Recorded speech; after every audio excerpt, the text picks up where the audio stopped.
Добрый вечер.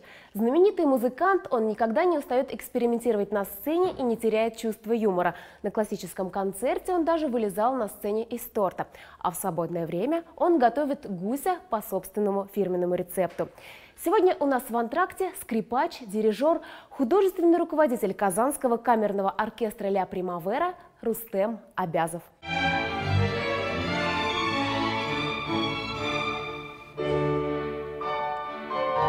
Рустем Абязов – скрипач, композитор, дирижер, создатель и художественный руководитель Казанского камерного оркестра «Ля Примавера», который в этом году отмечает 25-летний юбилей. Рустем Абязов убежден, что классическую музыку не надо понимать, главное – ее чувствовать.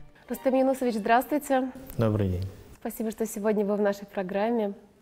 Разговор хотелось бы начать с самого начала. Как вы пришли в музыку? Скорее привели, взяли за руку в 5 лет и привели в первую музыкальную школу. Моя дедушка с бабушкой, или как я их называл, давати давани, хотели сделать из меня баяниста. Но в школе послушали, сказали, нет, все-таки скрипач. И так, собственно, и началось. У вас был ведь большой московский период уже впоследствии. Нельзя забывать о том, что я все-таки закончил 10-летку в Казани. Это 11 лет, может быть, основных лет, да, когда закладывается база у человека. И у меня был замечательный педагог Фаинвона Бурдо. И вот этой базы оказалось достаточно для того, чтобы поступить в Московскую консерваторию. А в то время это было безумно сложно. Правда, по-настоящему сложно. В Москве я, конечно, получил колоссальный заряд творческий, со всех точек зрения. У меня были замечательные педагоги. Чего я там только не видел. Я стал заядлым театралом. Я практически все театры обошел, вот все, что тогда показывали. У нас была возможность у студентов ходить бесплатно почти во все театры, ну, кроме таких, как театр сатиры, Ленком, туда не пускали, там еще Таганка, естественно, но туда уж мы проходили любой ценой, там и покупали лишние билеты, поэтому, посмотрев на Таганке «Мастера Маргариты», я считаю, что я вот напитался на всю жизнь вообще театральной жизнью Москвы, и не только Москвы. Концертов было масса и в большом зале, в малом зале консерватории, в других каких-то залах концертных. То есть вот этого багажа мне хватило на очень-очень долгое время. В Москве вы также получили опыт самостоятельной жизни. Я знаю, что там вы научились замечательно готовить. Это правда?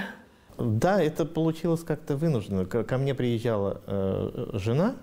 То я приеду, то она приедет. И на Новый год она постоянно приезжала в Москву. И когда первый раз она приехала, мне же надо как-то встретить, что-то приготовить. Я пошел, это еще не на Новый год, я пошел и купил курицу. Я ничего не умел в то время, ну, может быть, яичницу умел жарить, там, картошечку сварить, но не более того. И решил вот без рецепта, без всего приготовить курицу. И рецепт оказался настолько удачным, что вот курица по-абязевски, она до сих пор существует, и я даже, вот у меня супруга переняла, например, этот рецепт. И как-то всем понравилось это блюдо, и как само собой получилось, что передо мной поставили задачу на каждый Новый год придумать новое мясное блюдо. И вот я 5 лет этим занимался, а потом уж ребята настолько обнаглели, что на свой день рождения я был вынужден полностью стол готовить сам. Вот таким образом получилось, что я все-таки научился. И причем научился именно готовить не по рецептам, а что-то выдумывать из головы. И мне это гораздо больше нравится, честно говоря. Ну, тоже талант.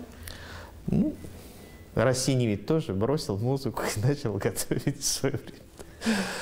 Кто знает, может быть, мы еще узнаем вас как знаменитого повара. Ну, я надеюсь, что до этого не дойдет. Ну, вдруг вы сможете совмещать все-таки каким-то образом. Да. Ну, у вас была такая насыщенная жизнь в Москве. Почему вы все-таки решили вернуться в Казань? Вас ведь звали работать и в Европу тоже, например. В Европу меня звали чуть позже. Возможность остаться в Москве наверняка была. Но у меня было 2 обстоятельства, которые не то что были непреодолимы. Наверное, можно было что-то решить. Но они все равно сыграли большое. Во-первых, я был женат, и моя жена жила в Казани. Она заканчивала консерваторию, когда я здесь сюда вернулся. Это первый момент. И, во-вторых, был еще один момент, который часто обходили люди, и при возможности, при необходимости, наверное, это можно было сделать. Я был как бы направлен республикой по целевому направлению в консерватории, и по закону был обязан вернуться сюда на работу. Хотя, честно признаться, меня здесь никто не ждал. Когда я убедился в этом, когда вернулся, и мне пришлось приложить определенные усилия, чтобы как-то зацепиться, здесь устроиться на работу. Вот, поэтому этот как раз, хоть и вроде бы законное основание, да, но легко преодолимое было. Ну и в-третьих, я просто всегда любил Казань, и как-то никогда не задумался о том, что я должен жить и работать в каком-то другом городе.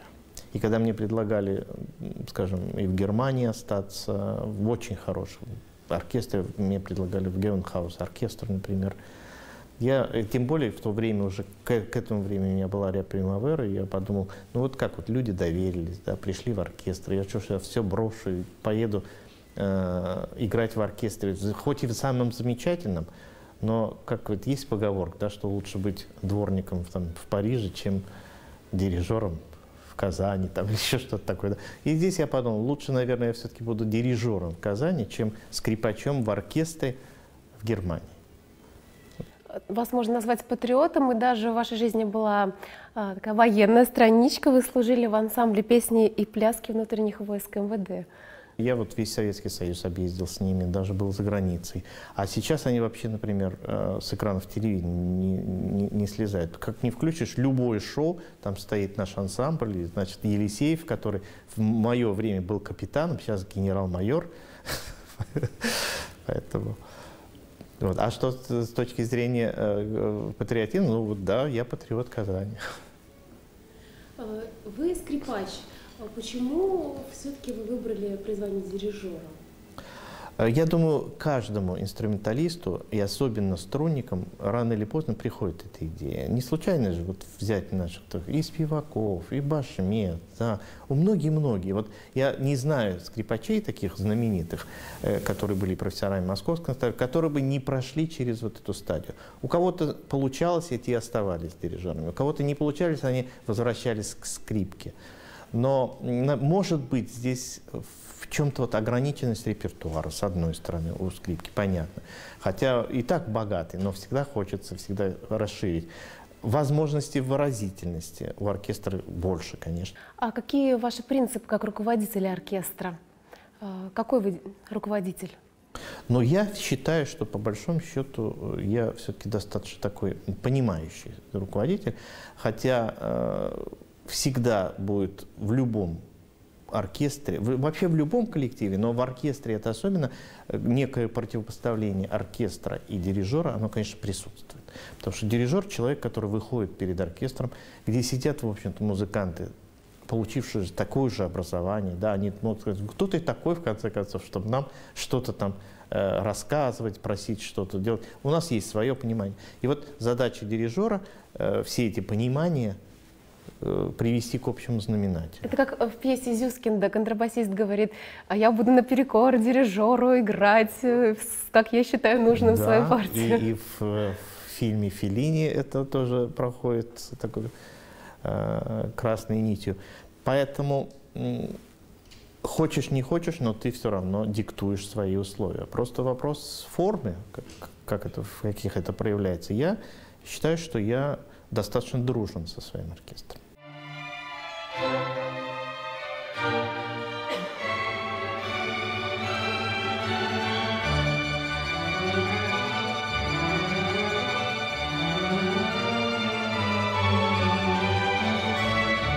Как вы подбираете репертуар? Потому что на ваших концертах часто можно услышать так называемую популярную классику, то есть всеми любимые мелодии, например. В то же время вы говорили о том, что считаете, что классическую музыку не нужно понимать.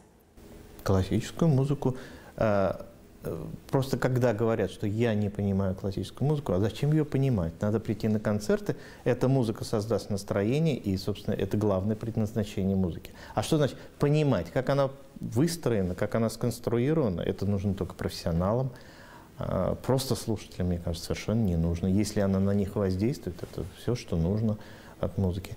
А что касается репертуара, вот практически с того момента, как был создан оркестр, я такой вот шел по пути расширения этого репертуара, причем в самые разные стороны. Почему, собственно, у нас есть и такая вот признанная классика, есть очень много современной музыки, мы с удовольствием играем, и новую музыку для себя мы открываем с удовольствием. Другое дело, что публика не всегда ее хочет слышать. Вот она любит слушать произведения, которые она может насвистеть тоже вместе с тобой, да, мелодию знакомую. Что бывает такое, что свистят? Да не, ну про себя хотя бы, да, сидя в концертном зале. А вот так, чтобы познакомиться снова, их это пугает. А вдруг не понравится, а вдруг не пойму, а вдруг что-то. Вот такие моменты. Нам, конечно, интереснее, когда открывается новый. Ведь мы еще идем не только по пути расширения самого репертуара, но каких-то тандемов неожиданных оркестра. Вот в ближайшее время мы будем с Митей Бурмистром. Я не знаю, что это получится из этого, но это совершенно как вот совмещение несовместимого. Да? Поясним, да, для телезрителей, это битбоксер знаменитый, Да, то есть но он не только популярное битбоксером, направление. да, занимается, он еще и электронной музыкой занимается. И вот это все его грани творчеством покажем. Но одно дело, он это все сам делает на своих, там, скажем, компьютерах и так далее, или, и совсем другое это будет в сочетании с камерным оркестром. Ну, то есть вы не боитесь экспериментировать? Нет, я этого совершенно не боюсь. Как-то я не только экспериментировать, меня ошарашили, честно говоря. Я был на гастролях в Екатеринбурге, дирижировал их оркестром, и меня пригласили на какую-то утреннюю передачу, где я должен был приготовить салат, ну и одновременно вести беседу. И они просто ошарашили, как они мне представили. Говорят, самый экстравагантный дирижер современности. Я не знаю, как на это реагировать. Я после передачи уже говорю, а почему, откуда взял слоган такой вообще взялся? Но это, говорит, нам вот филармония, которая меня приглашала, значит, у них есть рекламный отдел, разработали такой слоган. А я говорю, а почему, основываясь на чем? Ну как? И мне начали перечислять. Вы, говорит, из торта вылезали? Я говорю, вылезал. И несколько таких моментов, ну, которые не видно, где-то в интернете нашли. Мне ничего не оставалось сделать, как согласиться, что действительно какая-то экстравагантность присутствует во всем этом. А когда вы вылезали из торта? Ну, на одном из юбилеев просто был такой момент, когда оркестр уже сел, и вот, значит, объявили, поздравили, что это и праздничный торт. А мы сделали очень похожий на праздничный торт, но бумажный, пустой внутри, и внутри сидел я. Ну, торт как будто несли, а я ногами перебирая, значит, там гуськом сидя шел. И в ответственный момент, там под какой-то аккорд, торт разрывается, и с него выхожу я. Такой момент был. Потрясающе. Рустам Юнусович, все-таки у камерного оркестра есть свои особенности. Вот как вы видите задачи вашего оркестра? Главная задача любого оркестра – это знакомить слушателя с интересной музыкой, какого бы направления ни была. И другое дело, что знакомить можно по-разному. Можно просто собираться, играть. Вот я просто сделаю небольшое отступление, когда меня спрашивают, что нужно сделать для того, чтобы человек полюбил классическую музыку. Я говорю, ему, во-первых, нужно прийти на концерт классической музыки. И обязательно на очень хороший. То есть, чтобы этот концерт был, чтобы были исполнители высокого очень класса. Потому что если человек приходит и слышит средний концерт, такой, ну там с брачком каким-то, еще что-то, он может вообще никогда больше не прийти на классическую. А вот если он услышит классическую музыку в блестящем исполнении, я думаю, что он обязательно вернется в концертный зал. Вот это главная задача. Знакомить, но в блестящем исполнении. Рустам Юнусович, у нас подходит к концу год культуры в России. Да. Вот на ваш взгляд, чего не хватает, может быть, культуре Казани, Татарстана и в целом страны? Что еще нужно сделать?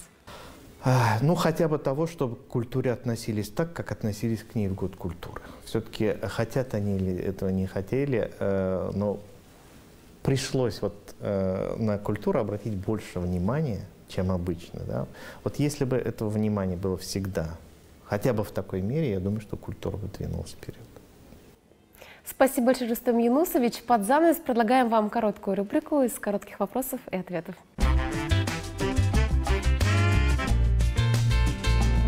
Рустам Юнусович, чем вы любите заниматься в свободное время? Общаться с детьми. Раньше любил собирать грибы, сейчас даже на это не хватает времени. Поскольку вы хорошо готовите, хотелось бы узнать, есть ли у вас любимое блюдо? Я люблю плов в своем приготовлении, я люблю несколько салатов. У меня есть таких фирменных. Шашлычок я неплохо, в принципе, готовлю. А гуся я жарю. Очень вкусно. На Новый год. А вот если бы вы поймали золотую рыбку, какие 3 желания вы бы загадали? Я хочу много-много денег для того, чтобы свозить свой оркестр по всему миру. Я думаю, что, остальные желания, наверное, были бы связаны с моими какими-то качествами, которые я хотел бы, может, поменять. Поэтому я их не буду озвучивать. Главное, это вот много денег, чтобы возить оркестр. А у вас есть жизненная кредо? В жизни все надо делать с любовью. Если это делается с любовью, тогда это обречено на успех. Как вы думаете, что спасет мир? Поскольку вот в слово «музыка» я включаю и понятие красоты, поэтому я согласен с тем, что красота ее спасет, но мне кажется, что вот у музыки есть большие шансы для этого. Спасибо за участие в нашей программе. До свидания. Всего доброго, до свидания.